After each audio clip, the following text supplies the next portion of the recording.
Outdoor environments can be a form of therapy. For one Iowa man, nature played a crucial role in recovering from a tragedy, an incident that wreaked havoc on his family and later his own mind. But the natural beauty surrounding our own Amana Colonies and its calming presence brought serenity, and with it, a new chapter in the life of one outdoor photographer.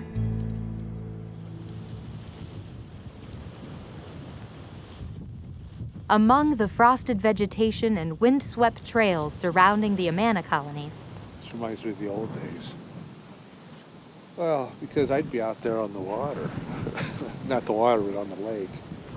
You may find a quiet photographer searching for beauty and discovering outdoor inspiration.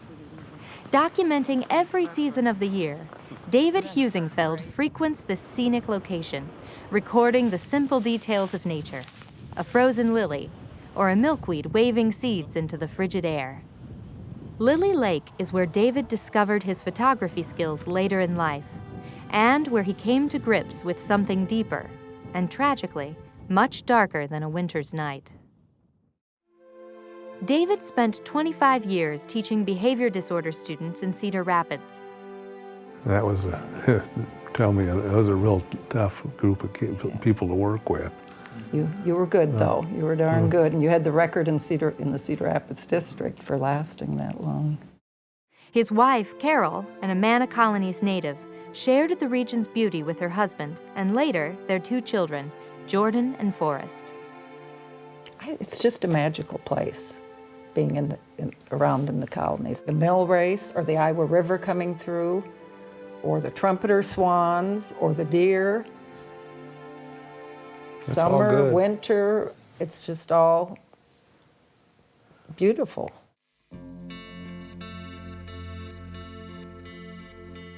On August 27, 2003, David and Jordan were returning from the Amanas.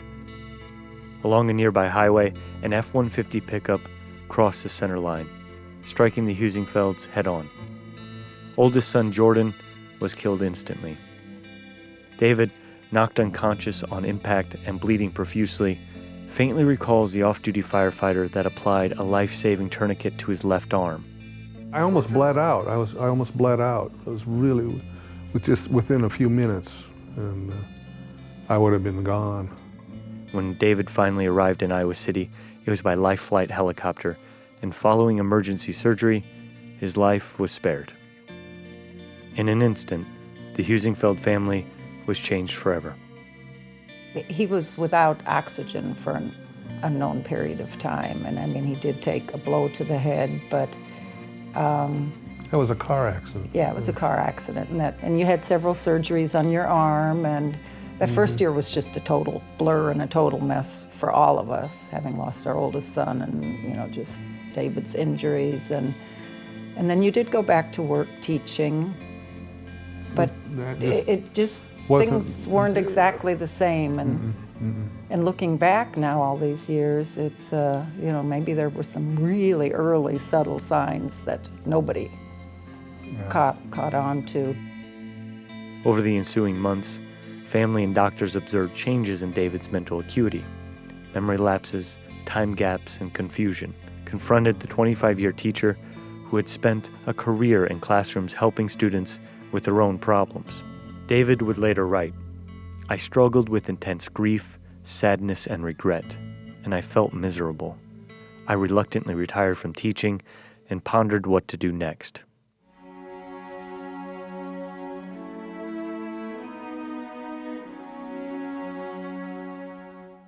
David's search for answers led him back to Amana and a frozen Lily Lake.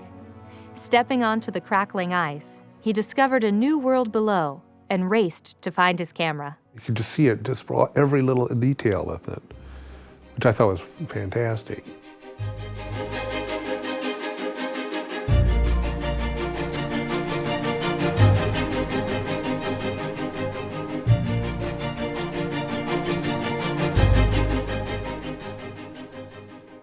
Lilies frozen in time. It sparked an awakening in David, and he began a new chapter photographing the Amana Colonies. Its farm fields, its landscapes, its creatures.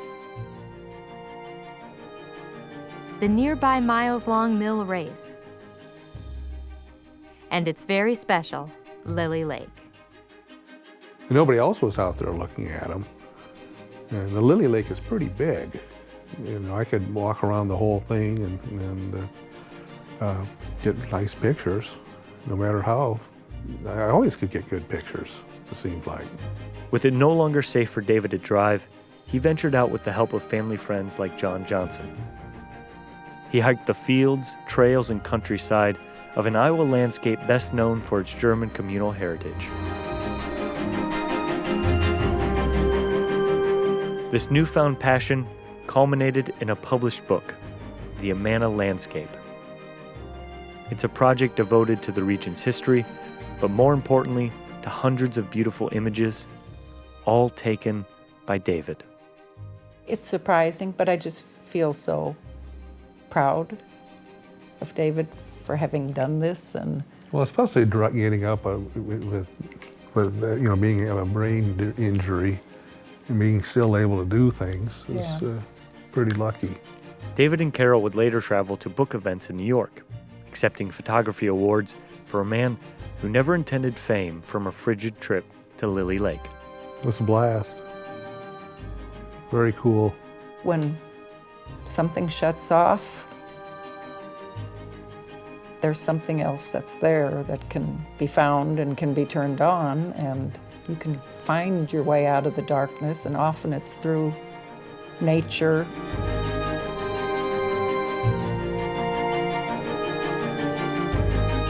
David had awoken something deep inside that didn't exist before the accident.